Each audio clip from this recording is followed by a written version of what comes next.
one of the most beloved RPG characters of all time comes from Final Fantasy VII. Whether you hate it, like it, you think it's overhyped, or you're just simply nostalgic for it, you know that Cloud's inclusion was in Smash Bros. A very exciting one. Broke barriers.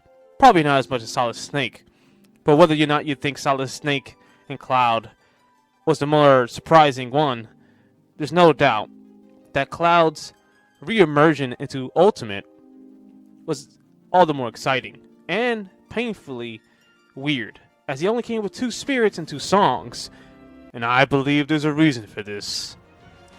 I believe that Sephiroth is coming to the game eventually, and maybe even in OVERPASS 2. Now, the biggest excuse I have seen is that Square Enix is just greedy with Final Fantasy specifically. Are you sure about that? I mean, leaving out the antagonist in an IP where you know can make some money in DLC. Come on now. And leaving one of the best and most iconic antagonists in gaming history. Yes, I'm saying that. Maybe not top 10, but that's debatable. In gaming history, and you're telling me we wanted to subject him to spirits? Yeah, I don't know about that. And one of the most famous RPGs in history. You see, and you can watch this video if you would like, about why I think Dr. Coyle is the ARMS rep. And for some reason, if you watch this video after the ARMS character has been announced, I still want you to consider Sephiroth, no matter what, for this pass and DLC in the future. I believe that if the case is that Dr. Coyle is the first character in this pass, and she's an antagonist character, that means the character pass could be a antagonist-driven pass. Now, I'm not saying that could be no protagonist, just more iconic, antagonistic main characters, I guess you could say. So, the likes of Nightmare and Sephiroth could get in, and it would make total sense in this antagonist pass. Maybe 1 or 2 protagonists, but mostly maybe 4 to 5 antagonist characters. Because that's what the game really needs right now, is more enemy type, so why not add the iconic ones? You see, Sephiroth is a puzzle piece, man.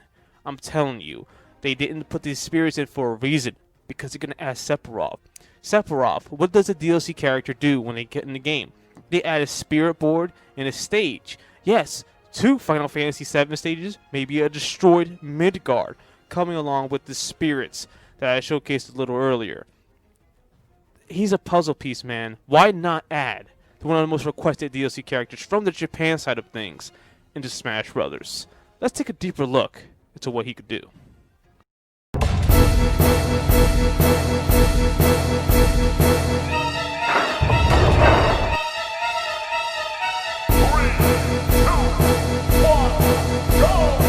Let's talk about his appearances first before we go on to his moveset. Real quick, I think a shirtless Sephiroth is 100% a given.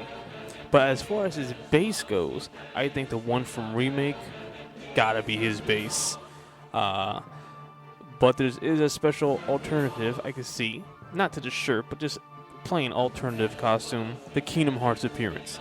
You know, if Sephiroth gets that, Cloud has to get his as well, probably in a free update alongside Sephiroth's release. And that's it when it comes to his appearances. So when it comes to his moveset, I can see them pulling a lot from Remake. Definitely including, you may see this if you're familiar with this game by now, Terrific Fury and Ambient Onslaught. You see those commands that he does that will be integrated into his normal moves, his charge A, back A. You'll see Terrific Fury probably be the base combo, and maybe something like Ambient Onslaught, or maybe vice versa, be a charge one. So you will be seeing his regular combo strings integrated from Remake exclusively into the game. That's what I believe you would see to capitalize on the familiarity with the Remake version of Final Fantasy VII. Now, I'm not saying that they can't borrow from Dissidia as well. They could very well borrow some combo structure and the way Sephiroth is handled in those games and mix it in. So we have original Resident Evil 7, Dissidia Sephiroth, and of course, Remake Sephiroth mixed in to have the best version of Sephiroth represented. Oh my goodness. It's ridiculous. Anyway, so that's what I believe. So seeing moves like Teleporter Fury and Beyond Slot, expect it. Now this move is a given. Meteor, a classic move from Sephiroth from the original Final Fantasy VII. It will work very similar to Palutena's neutral B attack. You know, when she does that lock-on beam attack. Except, I mean, if it looks already similar as it is, but except it will appear above almost simultaneously and huge. It will be an overall better move, I imagine, for Sephiroth.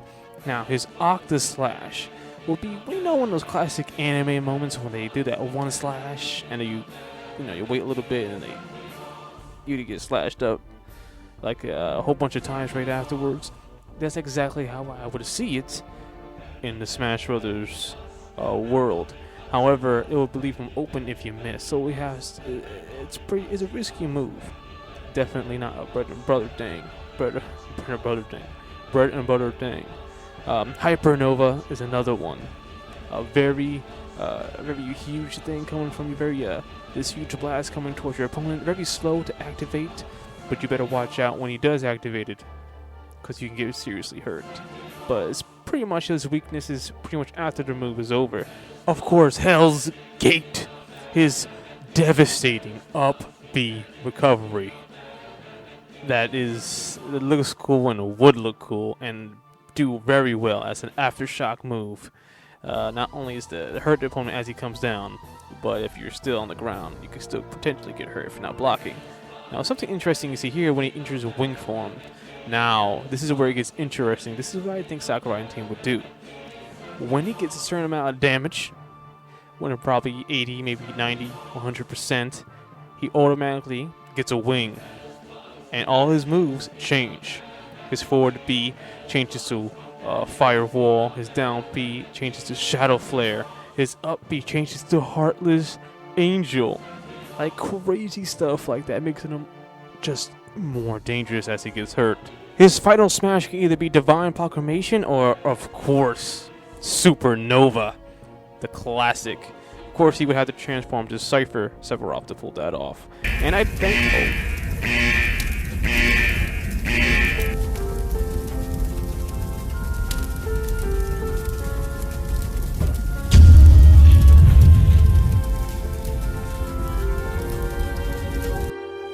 Well, I was about to wrap up Sephiroth's moveset, but I guess I can't really go anywhere without talking about Tifa in this game. Now, if by some chance Sephiroth doesn't make it in the game as a Final Fantasy rep, Tifa is the next best choice. And if Dr. Coyle does get in and Tifa gets in, it could mean that possibly the past could be female characters, female driven. That could possibly be, or mostly female. But just generally looking at Tifa as a representation, I don't think she is as good as Sephiroth or as interesting. And for the reasons I'm about to tell. See, her moves I see right here, her standard combo attacks, very basic stuff we already seen before. I feel her combo attacks will be the fastest in the game, and definitely the fastest. And her Ami Strike and Dive Kick combo, so you press B to do an Ami Strike, and to press it again to do a Dive Kick. I imagine you doing the Dive Kick in the air regular too, when you're pressing B in the air. You doing this pretty much the same thing in the air, or doing a standalone Dive Kick with a down B. Of course, a side B would be their Blast Ray. Now, just like Sephiroth, they're taking some inspiration mostly from the versions of her moves in Remake is a definite must. Along with Blast Ray, which is a great move for her agility in a Smash Bros. Setting, She Trap. That will be her down B move that she would use. Now, could she use anything further in the point of story? Well, yeah, but Honestly, she would be pretty tame compared to what Sephiroth could potentially do, and that's why I prefer Sephiroth a bit more than Tifa. So that brings a wrap for our moveset, but before we go, I have a few more thoughts on Sephiroth and Tifa. Now, I do believe a Final Fantasy rep is coming. It could be either one of these, but my guess is Sephiroth. And I gotta confess something. This first part of the video was done already 2 months ago. So this video, the rest of the part has been done fairly recently. So it's been on a back burner for a while, but I think now was the perfect time to release this Sephiroth moveset video, considering that no one else had a Sephiroth moveset video, and I decided that, yeah, it'd be a great time to tackle it, even after the time when it's originally supposed to come out. Now, it's time to ask the age-old question. Who would you bang first, Sephiroth or Tifa? Seriously, though. Think with your heart, your first one. Who would you like in Smash Brothers more? For me, it's Sephiroth, like I already explained, but maybe Tifa is a bit simpler, so she could fit in with ease, unlike Sephiroth. Well, that's it. My name is SHINTONE, and until the next confirmation, I'll be seeing you guys. Peace!